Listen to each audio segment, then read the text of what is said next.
moje strani je pozdrav. Najprej bi vam rada na kratko predstavila današnjo gostjo. In sicer Irena Velikonja se je rodila leta 1974 v Ljubljani. Od leta 1989 do 1993 je obiskovala gimnazijo Šentvid. Leta 1998 je na Filozofski fakulteti v Ljubljani diplomirala iz primerjalne književnosti in iz slovenskega jezika in književnosti. Takoj po opravljeni diplomi se je zaposlila kot profesorica. Od leta 2000 poučuje slovenščino na gimnaziji Šentvid. Napisala je romane Poletje na Okenski polici, Leto v znamenju polža, Listov do neba, Naj počiva v miru, Črna ovca, črni vranc, Normalna družina pa Kajše, Življenje brez psa. Napisala je tudi več člankov o literaturi v strokovnih revijah. Kot avtorica ali soavtorica je sodelovala tudi pri urejanju gradiv za maturo, esej na maturi in učbeniku Govorica jezika 1. Sodelovala je pri ustvarjanju učbenika Govorica jezika 2 in 3. Leta 2007 je bila nominirana za prejem nagrade Večernica za roman Poletje na Okenski polici in prav tako leta 2009 za roman Leto v znamenju polža. Gospa Velikonja, odraščali ste v 80-ih in 90-ih letih. So se močno razlikovala od današnjih? Kako so vas vzgajali vaši starši? Ja, jaz sem odraščala v 80-ih letih, ja, to je res, dolgo nazaj, takrat sem obiskovala osnovno šolo, potem kasneje gimnazijo. Ja, jaz mislim, da se je zelo v nekaterih pogledih se je zelo razlikovalo, v nekaterih malo manj. Ena taka bistvena razlika je na prvi pogled opazna, da v mojem času odraščanja ni bila tehnologija toliko razvita, kot je danes, torej nismo imeli v osnovni šoli, ni bilo računalnika, ni bilo mobitela. Staršem smo morali povedati, kam gremo in točno kdaj pridemo, in če nismo prišli tisti trenutek nazaj, ko smo bili dogovorjeni, potem nekaj časa nismo smeli ven hoditi, se pravi, mogoče se je bolj neko tako zaupanje med starši in otroki izpostavljali besedno, ne? Je bilo treba na besedo zaupati in se potem držati dogovorov, se pravi, biti bolj dogovoren. V nekem smislu, ker nismo bili ves čas dosegljivi. To vidim eno tako ključno razliko, zdaj starši, kako so me vzgajali. Jaz sem zelo pridna punčka, ko sem bila v osnovni šoli, tudi v gimnaziji, pa zdaj pa 40 sem pa malo manj. Tako da te stvari se tako in tako obrnejo, ne. Tako da če te takrat malo bolj nekratko držijo, mene so, do 18. leta dosti nekratko držali, nisem prav veliko svobode imela, ampak pa v 18 letih mi je pa mami rekla, sem hotela, ne vem, žur ali kaj, že prej bil zmeri to velik problem. Za ponočje, čez noč, ne, sem mogla biti zmeri, ne vem, do polnoči, recimo nazaj. Jaz sem zmeri rekel, polnoči se ko nekaj začne, ne, to vsi drugi lahko. Ampak dobro, drugi so drugi, ti si pa ti, je meni mami rekla, ne. Po 18 letih pa spet nekaj jaz tam in sam, pa pravi, pa je kamar čas, zdaj si pa stara 18 leta, ne. Kako pa zdaj to, ne, kako pa to pomeni? Jaz zdaj pa sama zase odgovorna.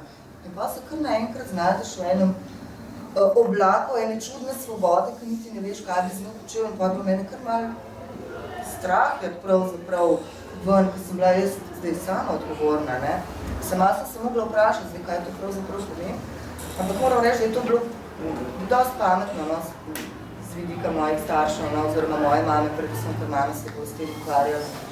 Ker dejansko sem potem malo premislila in bila res mogoče, sem se zavedala, da sem sama odgovorna zase in da kar počnem, bom jaz nosila neke posledice. Tako da sem to čisto sprejela in se mi zdi, da so me dobro vzgajali, da so me kar dobro vzgojili. Da sem takrat začela zajemati življenje z malo večjo žlico, ko sem že vedela, kaj se dogaja v mene v tem smislu. Vas lahko vprašam, kdo in na kakšen način vam je privzgojil ljubezen do knjig? Težko reči, kdo mi je privzgojil ljubezen do knjig. Zdaj v moji družini so brali, ne, nismo zdaj neka taka, mi izhajamo iz kakšne zelo neke take intelektualne in kulturne in ne vem kakšne družine, ampak bralo se pa vedno je, ne. Tako neko spoštovanje do umetnosti je vedno bilo. Tudi moji predniki, bolj starši, ne, so vsi nekaj tako pisali, tako da se je potem včasih še po njihovi, so že umrli, so se našli kakšne zvezke s pesemcem njihovimi, kakšni so pa tudi nam tako pokazali, oziroma smo že vedeli, da obstaja. Tako da neki, ne vem, mogoče neki genetsko tega volje ali pa talenta za pisanje vsekakor obstaja. Drugače sem pa jaz zelo rada brala že od majhnega, tako sem se naučila brati, preden sem šla v šolo, in sem v prvem razredu po mojem prebrala vse, kar je bilo tam na tistih policah. Vem, da mi je enkrat knjižničarka rekla, da sem recimo v ponedeljek odnesla domov 7 slikanic, ne, in jih potem v torek prinesla nazaj, in je pa rekla, veš, te knjige moraš prebrati, če si jih sposodiš. In sem rekla, sem vse prebrala, ne. Pa mi pa ona rekla, no, pa si pozvem kakšno bolj debelo, da bo vsaj 2 dni trajala, in mi potem pokazala neke bolj debele knjige. Tako da mene so mi dovolili brati, oziroma so me spodbujali k branju, ne, nobeden me ni od knjig vlekel in so radi videli, da berem, no. Tako da mogoče to družinsko okolje vsekakor je pripomoglo k temu. V uvodu bi rada pozvala 2 dijakinji, sicer Lili in Šejlo, ki bosta predstavili 2 plakata, povezana z romanom Leta v znamenju polža.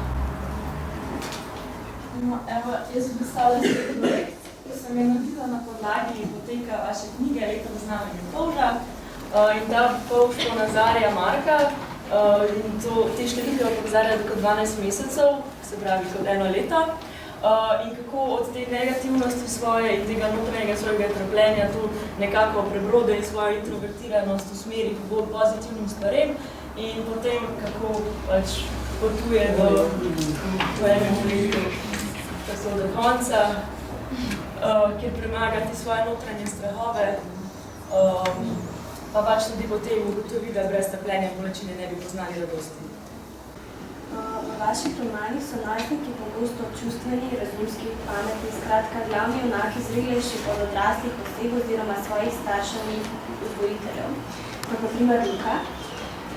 So pa taki zato, ker izhaja po večini iz nepopolnih razbitih družin ali so razumeli še kje druge?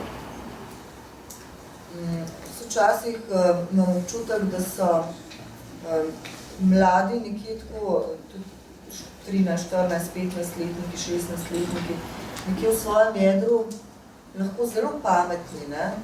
Zelo zreli že, ne? Ampak jih odrasli malo premalo slišimo včasih. Ne? Tako da Luka mogoče je en tak primer, ko je v bistvu, on je res ekstremno zrel, njega so res naredile take okoliščine. Mislim, da je to tako nekako tudi povedano, ne? Da je moral prevzeti odgovornost zase že zelo zgodaj, ker je mama imela tako službo, da ga niti ni mogla ves čas imeti na očeh, hkrati je bila pa tudi, kot vemo, zelo neodgovorna oseba. Ne? Ampak načeloma se mi pa zdi, da včasih jih pa tudi ne slišimo, pa ne vidimo te njihove notranjosti, ki je zelo bogata, in v kakšnih drugih likih se mi zdi, da to skušam včasih malo v spredje postaviti. Zakaj se pa v vaših romanih vedno začne vse problematično in konča srečno? Zato, ker je treba verjeti, da zadržijem zmer posije sonca. Jaz imam zelo optimističen pogled na življenje, moram reči. Ne vem, jaz mislim, da življenje ne sme biti tragično, ne? Da pač moraš tudi slabe stvari, ki se ti zgodijo, verjetno so se ti zgodile z enim namenom, in tudi, če je danes grozno, podobno pa jutro boljša, ne? Oziroma ali pa čez par dni ali pa čez en mesec. Tako da je z vsake slabe stvari treba nekaj dobrega potegniti. Se mi zdi, da tudi noben problem ni tako grozen, da ne bi bil rešljiv. Včasih se kakšen celo kar samo sebe reči, da se mi zdi samo ta prvi hip, da je to neka grozna drama, pa se potem skaže, da sploh ni, se pravi, da se reši kar samo sebe. Včasih se moramo malo bolj potruditi, včasih se moramo zelo potruditi, včasih nam mora tudi kdo pomagati, ampak na koncu, če imamo voljo, če imamo željo, da grejo stvari na boljš, morajo iti na boljše. Se pravi, ena naša dejavnost je pri tem nujna.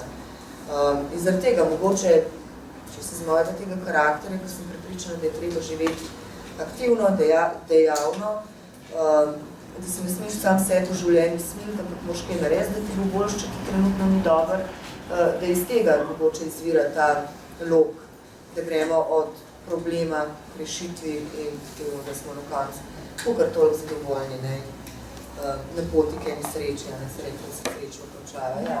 Kdaj se pravzaprav najdeš oziroma najdeš smisel svojega življenja? Ne vem, jaz mislim, kdaj, po mojem vsakega posameznika odvisno, pa tudi ta pojem smisel življenja, to je zelo izmuzljivo. Ne. Zdaj v enem obdobju ti je nekaj bolj smiselno ali pa je nekaj smisel tvojega življenja, v enem drugem je pa nekaj drugega smisel tvojega življenja. Ne? Tako da enotnega recepta ni, če bi jaz poznala to pot in skrivnost do smisla, bi lahko osnovala svojo religijo, ne? Da bi mi vsi sledili. Jaz mislim, da je to nekaj, kar moraš pač sam, da se, kot se prej lepo rekla, ne? Sam na sebi moraš delati, ne? Sam sebi ne moraš nikoli povedati in sam sabo zveri si. In zato gre, ne? Pri tem smislu. In moraš vedeti, kaj ti je v življenju najbolj važno, kaj ti je malo manj, čemu boš posvetil veliko časa, čemu ga pa ne boš. Ne? Tako da jaz vem, da raje posvetim otrokom čas, kot risanju prahu. Meni je to pač bolj važno in potem, kdo pride, kakšen mucak, kje leti, ne? Tisti vprašen mucak, pa pod kostva je mogoče kaj nagrmaden, pa bi bilo treba prah obrisati, ampak kaj, za vse ni, ne? Meni ni prioriteta, zdaj je tam neko gospodinstvo, ne, če tako rečemo, so mi prioriteti ti druge. In to je tako, eno pa vem, kakšnemu pa vem, da je smislu življenja, da ima vse tudi to in tudi to treba spoštovati. Ne. Pač smo se različni. In vsak mora zase vedeti, v kakšnem lahko živi in v kakšnem je srečen. Kakšen, ne, bi bil pač hudo nesrečen, če bi mogel živeti s plastjo prahu na ta zgornji polici, ne? Ne, pa to nič ne moti, sploh ne vem, da je tam. Res, v tem smislu, nas vsi. Tako, prišli smo k koncu, naša literarna ulica se je zaključila. Jaz se zahvaljujem gospe Ireni Velikonja, da se je odzvala našemu vabilu na tale literarno ulico. Izvedeli smo veliko novega, jaz mislim, da tudi vi. Vprašanja so bila kar tehtna, tudi vaša, in me prav veseli, da ste se odzvali, tudi da ste spraševali, da vam nekaj povedala. No, zdaj pa izvolite.